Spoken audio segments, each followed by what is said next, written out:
You've probably been told for most of your lifting career that half reps are unambiguously a bad thing, but this just isn't true. So in this video, I'm going to give you 3 reasons why half reps are actually awesome and why you should implement them into your training to lead to more gains than if you were to only use full range of motion. Number 1. Half reps can allow you to more precisely target a muscle, specifically with compound movements. Take the bench press, for example. If you use a full range of motion when you bench press, you'll train a combination of the chest and the triceps. But not all portions of the range of motion are created equal. Here's what I mean. In the bottom half of the motion, the chest will take on a brunt of the load because they're much better leveraged to push the bar up. However, in the top half of the range of motion, the chest loses a ton of its mechanical ability to push the bar, and instead the triceps take over. And this is why all of the best bench pressers in the world all place a heavy emphasis on growing their triceps. In the powerlifting world, they're known as the lockout muscle. So when you perform half reps with just the bottom portion of the range of motion, you're not really performing half reps for the chest, you're using a portion of the range where pretty much only the chest will really contribute. And this is great for not only better isolating the chest if you're having trouble doing it, but also limiting the fatigue in your triceps if you plan on isolating them with a different exercise afterward or maybe on the subsequent days. Let me give you another example of when half reps can make your reps more precise.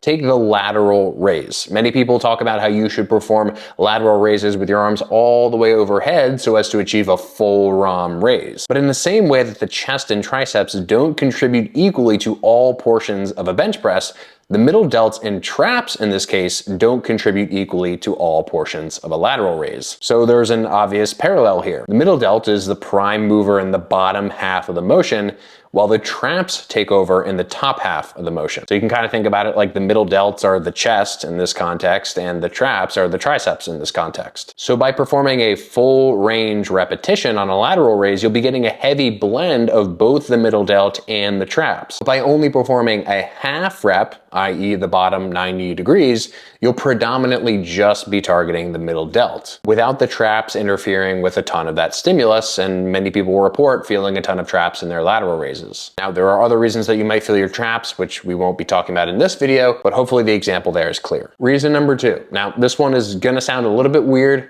but stick with me. Half reps, ironically, allow you to challenge the entire range of a joint, whereas full range reps usually don't. So here's an example. Imagine you're doing a normal triceps rope pushdown. When you get to the end of a set and you start to fatigue, what happens? Well, first, the reps start to slow down, but then you start to lose an ability to fully straighten your elbow. Why? Well, because we're much weaker in the elbow locked position as compared to the elbow bent position. So every time you do a full range set of rope triceps extensions, you're challenging the bottom half of the rep significantly, but unless you dig deeply into half reps afterward, to partial reps when you just continue to go as long as you can, you're never gonna fully fatigue the elbow bent position in the same way that you would if you started with half reps. And even if you do perform half reps after you fully fatigue the contracted position, on average, you still spend a lot less time challenging the more stretched position if you never solely perform half reps. When you perform half reps instead, you can dramatically increase the load and the challenge to the stretch position of the motion,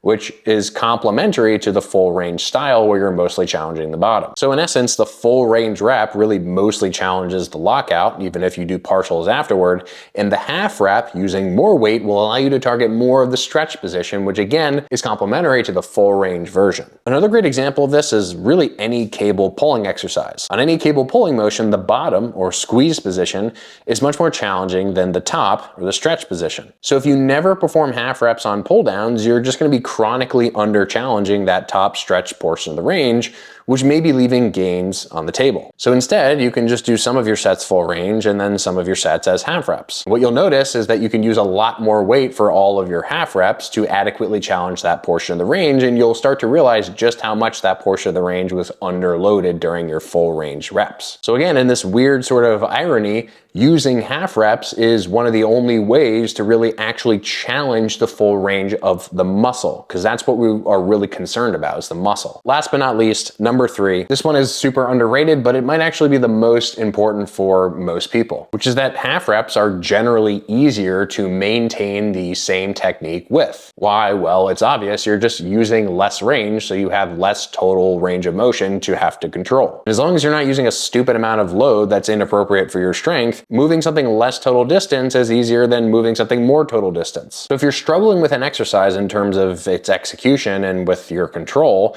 using a half rep style and really mastering control over a smaller portion of the range of motion is a great way to work up to a full range alternative if that's what you want to do. I cannot tell you the number of times that I have fixed someone's execution just by getting them to start with smaller ranges of motion and then gradually expanding that control over time. Once someone has an understanding of what control even feels like, then they can typically expand the range pretty easily. Not to mention the fact that a lot of times half reps just feel good because you're keeping tension on the target tissue, like we talked about, especially with the bench press example on the chest, or the sort of half rep variation of the triceps rope extension. Now keep in mind that none of the reasons that I gave mean that full range reps are inherently bad. They just have different trade-offs and benefits. This is really just me pointing out the upsides to using half reps that many people still don't seem to really understand or apply to their training. So ultimately, half reps are really just another great tool to add to your lifting toolbox. And the takeaway here is don't just assume that full range is always better, because there are many cases in which applying a half rep technique